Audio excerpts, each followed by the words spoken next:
Bien, se pueden hacer varios análisis en relación a este número que brindó el INDEC en el día de ayer con lo que fue el índice de inflación o el índice de precios al consumidor, como se conoce el IPC, en relación a que podemos decir que ya no, hubo una aceleración, entre comillas, y fue una aceleración baja en comparación a el mes anterior, es decir, al mes de julio, que había dado un 4%, es decir, que vimos un 4,2%, es por encima de lo que había dado el mes anterior, podemos decir que hubo una aceleración, pero como dije al inicio, es un 0,2% únicamente en comparación a las aceleraciones que tuvimos a inicio de año, la verdad que no es tan significante. Lo que sí hay que decir es que se ve por lo menos una estabilización de la inflación en torno al 4%, y eso me parece que es el dato a destacar en estos tiempos, es decir, que la senda de desaceleración que el gobierno mostraba, por lo menos hace unos meses atrás, ya no sería tal y estaría estabilizado en torno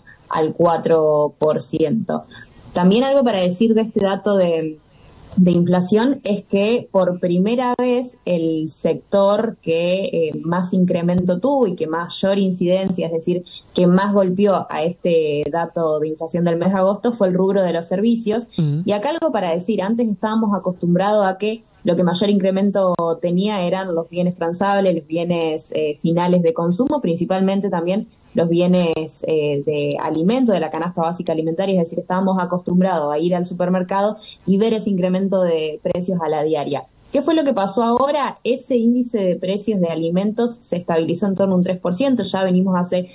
casi 3 meses con este 3% de incremento de los bienes de la canasta básica alimentaria, pero lo que mayor incremento tuvo fue el rubro servicios, principalmente lo que es el rubro de vivienda, electricidad, gas, y esto tiene que ver principalmente con la quita de subsidios a las tarifas eléctricas, a la tarifa de gas, también al transporte, que fue uno de los rubros que mayor incremento tuvo. Por lo tanto, la decisión política del gobierno de ir eliminando los subsidios ha golpeado de lleno en este índice de precios del consumidor, que fue el que mayor, como decía, crecimiento tuvo, en torno al 7%. Creo que todos nos dimos cuenta en el mes de agosto cuando nos llegaron las boletas de luz, de gas, el incremento que tuvo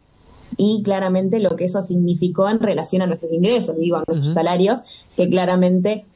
golpeó de lleno. Así que varios análisis en relación a este dato. En primer lugar, como decía, una estabilización en torno al 4%, podemos decir, de la inflación, y por el otro lado, por primera vez el rubro servicios creciendo por encima de lo que es el rubro alimentos, es decir, hay una tendencia diferente a lo que venía siendo el crecimiento de la inflación, por lo menos en los meses anteriores. Claro, justamente hablas de una estabilización en torno al 4%, por ahí puede parecer poco comparado quizás con meses o años anteriores. El tema es que 4% sigue siendo un número alto, ¿no? Y se podrá sostener este 4%, ¿qué se ve con perspectivas a futuros? ¿Quedará ahí estabilizado en 4%? ¿Seguirá bajando o hay riesgos de que vuelva a aumentar?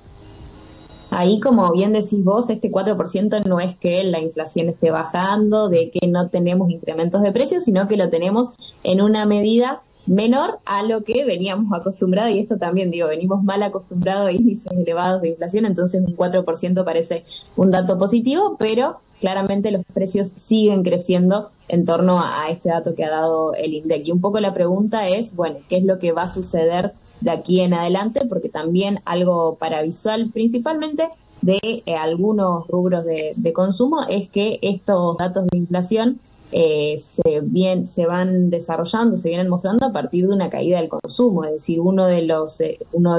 las variables que explican estos datos de inflación, es decir, claro, esta caída, esta desaceleración, del dato de inflación, tiene que ver con la caída del consumo. Si no se consume, claramente los precios no van a poder aumentarlo, porque básicamente no van a tener quien los compre del otro lado. Es un poco la lógica que está detrás de eso. Por lo tanto, hacia adelante, si los ingresos no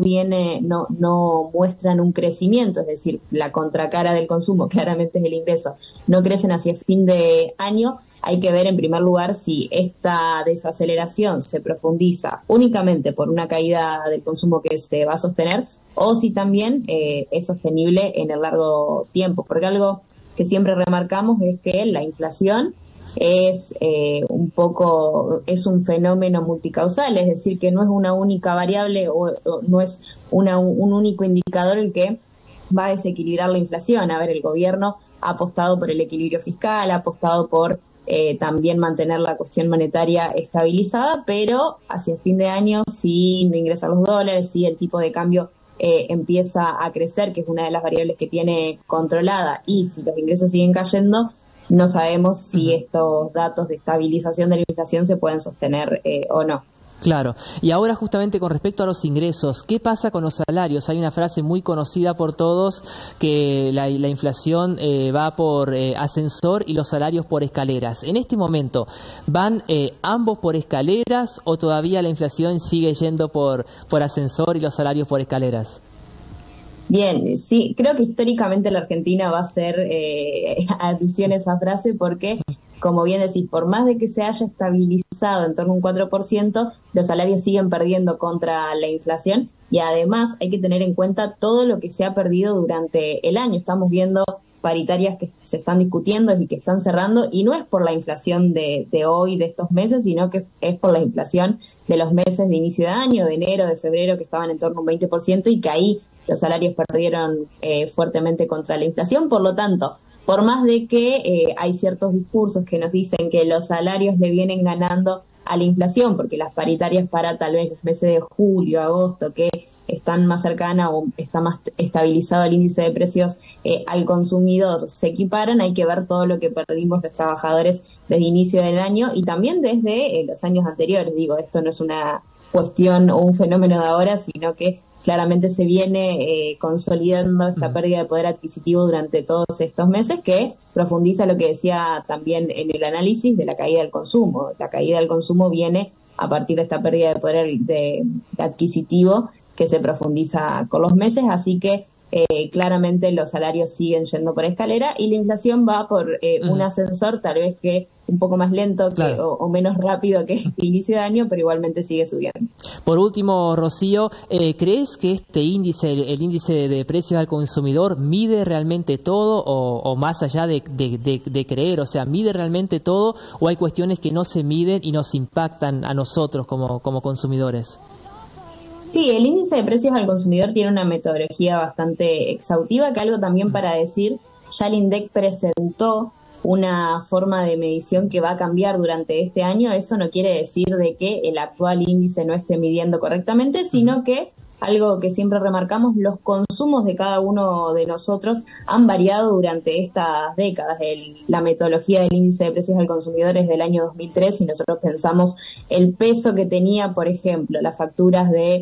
o el costo de los servicios de Internet, de comunicación, no eran los mismos a los que tenemos ahora. Es decir, tal vez la ponderación o la valorización de esos servicios ahora es un poco más elevada que lo que era en el año 2003, por eso también hay una modificación de esa metodología que lo vamos a ir viendo a lo largo seguramente de este año. Por lo tanto, no es que el índice de precios del consumidor actual deja algunas cuestiones afuera, sino que tal vez no las valoriza correspondientemente, por lo tanto puede haber ciertos rubros que a nosotros nos impacten un poco más de lleno, claro, de acuerdo también a los consumos de cada ciudadano y de cada familia. Eso también es bastante relativo, pero me parece que el ejemplo de las comunicaciones y de los servicios de Internet es un